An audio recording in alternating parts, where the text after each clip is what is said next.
Yo, what is up guys, my name is Grizzly, welcome back to another League of Legends video. Today I'm giving you guys a Sion guide for Season 8. In this guide I'm gonna cover why you should pick Sion, his strengths and weaknesses, his runes, his items, and also how to play him. So let's get started with why you should play Sion. Sion is both very strong in lane and fills the purpose of a frontline champion later into the game.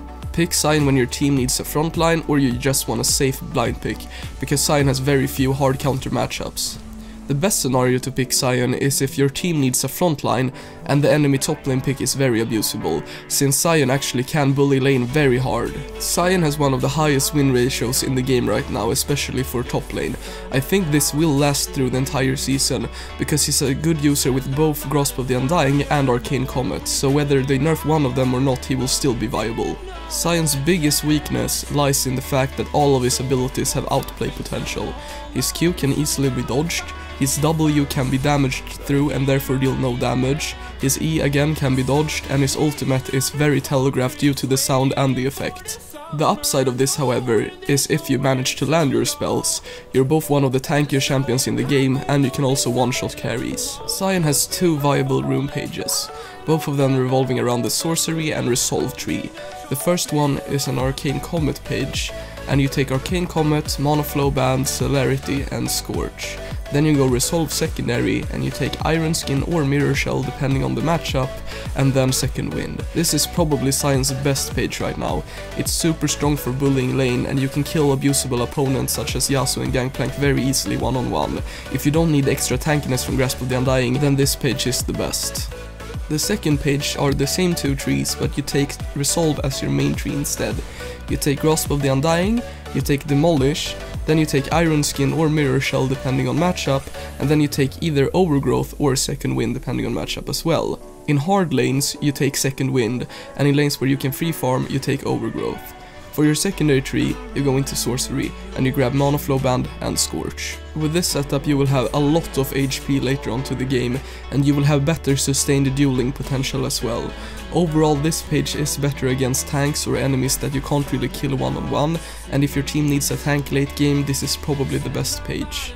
As for items, you want to make sure that you start either Corrupting Potion or Doran Shield and a pot. If you go the Arcane Comet page, it's probably better to go Corrupting Potion in most cases, because it allows you to bully lane harder early on. If you're against someone that can abuse your early game and you're running the Grasp page, I would however recommend Doran Shield, because it makes you almost impossible to push out of lane due to the sustain. As for your core items, you wanna rush Sunfire Cape every game. It's just overall the best item for Sion. In rare cases where you're against an AP opponent that can actually kill you one-on-one, you can grab Balmy Cinder and then go into Adaptive Helm or Spirit Visage. If you're against an AD opponent, your second item will be Frozen Heart, and after that it's either Thornmail, Gargoyle Stoneplate, Righteous Glory or Randuin's Omen. Warmog's Armor is also a decent choice, and if you're against multiple AP threats, you can go both Adaptive Helmet and Spirit Visage. Your boot choice will depend on the enemy comp. It's either Ninja Tabis against a lot of AD or Mercury Threads against a lot of AP. There are some people that build Sion full AD, and I think this build can work, however I don't think it's optimal. I think overall Sion benefits a lot more from tanky stats, and if you actually manage to land a combo on a carry even with a full tank build, you will still deal a lot of damage to them. Sion is strongest as a champion where he can get multiple spell rotations off in fights and generally just be a really annoying threat for the enemy team. You can't really ignore Sion in fights because he has a lot of damage potential, and if you don't constantly interrupt his Q, he has one of the best CC spells in the game as well. Utilize this by building a lot of tanky stats and you will be a pain in the ass for the enemy team. So how do you play Sion? Well, Sion is not the best split pusher, but he is really good at pushing up waves. If towers are free, sure, go for them, but you won't push them very fast. So the best thing to do with Sion is to wave clear using your abilities and then try to look for roams.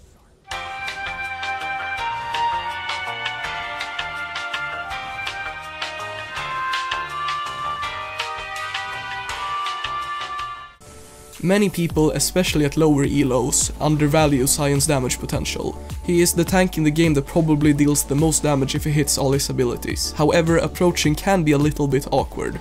but since it's so common for people to underestimate Sion's damage potential, they will usually try to punish you by chasing. Use this to your advantage and try to hit them with your combo, and it will most likely take them from 80% to 0%. In the later stages of the game, Sion's primary goal is to engage for his team and work as a meat shield and frontline for his allies. However, in the mid-game he is very strong at dueling, especially at certain power spikes such as Sunfire Cape and level 9. Use this to your advantage and try to look for fights, especially on squishy targets, because you can probably kill them in a combo or two. The two best ways to catch people off guard as Sion is to either stand in a bush that is not warded and channel your Q. They can't see your Q while it's channeling if you're in the fog of war. The other way is to engage with your ultimate from quite far away. It does alarm your enemies with a sound effect, but they won't know where you're coming from, and if you ult from far away, you will have a lot of movement speed. If you have teleport, it's best to stay in a side lane and wave clear to get a lot of gold. Keep in mind that you also get permanent HP for every minion that you last hit as Sion. But since you're not that good at taking down turrets, if a TP opportunity arrives, you should take it most of the time, because Sion is actually really strong in team fights. You TP to a tower or a creep and try to get a good ult off. After that you use your E and your Q to CC and disrupt the enemy team. Use your W to deal a lot of damage and to also shield yourself, making you very hard to kill. Keep in mind that after using your ultimate you don't really have that much mobility, so you have to rely on your team to catch up to the opponents. Once they do, however, you have quite good follow-up. Almost all top laners have one thing in common, and that's that they have to shove side lanes to get pressure for your team. Sion does this very efficiently because he both clears the wave really fast, but is also really good at escaping if the enemy team tries to gank you. Basically what you want to think about is you want to get a clear path to ultimate away. You can't get CC'd in your ultimate, however if anyone can step in front of you, they will cancel your ultimate and you will probably die. But once you manage to get that smooth ult through the jungle, you will feel like you're the king of drifts. Deja vu, I just been in this place before. Higher on the street and I know it's my time to go. Going new and the search is a mystery. Standing on my feet, it's so hard when I try to be me. Whoa.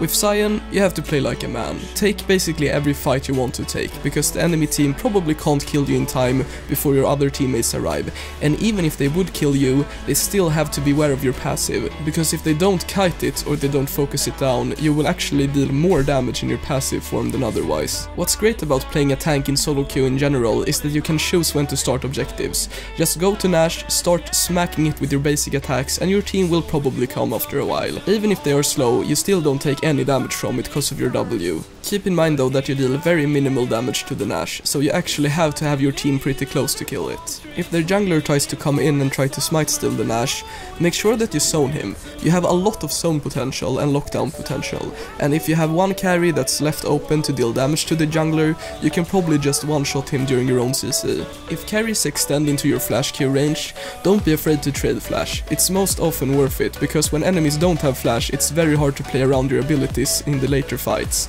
Your flash is not as important as carry's flashes. A weakness Sion has later on is that if his teammates are not there to deal damage, you pretty much can't kill anything alone. And if your teammates are not there to CC or threaten your opponents, your passive is also extremely useless. A good habit of getting into with Sion is to chain your CC abilities together. If you channel your ultimate for a bit, you can then chain it into your Q. Know exactly how long your ult will stun depending on the range, and then channel your Q appropriately. In teamfights or in sieges, you want to make sure that you are standing in front of your carries and your team in general and body blocking them from incoming skill shots.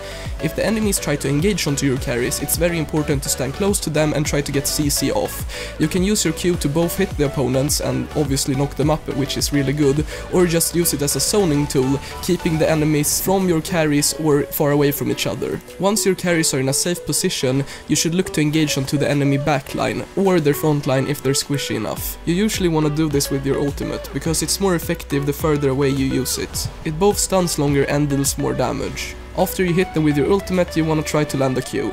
If you get the Q onto the enemy backline, it's probably GG.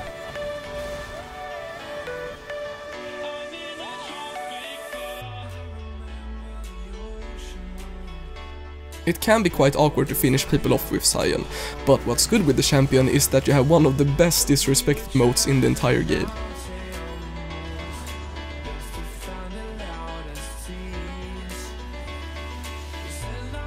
If you see one of their carries splitting off from the team, it's really good to just try to get an ult on them.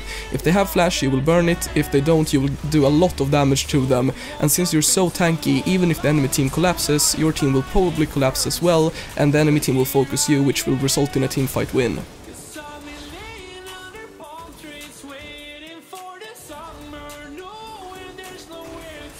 Thanks a lot for watching this guide, guys. It really helps a lot if you comment and subscribe. Also leave a like if you enjoyed the video, but other than that, thanks a lot for watching, and I will see you guys in the next one. Peace.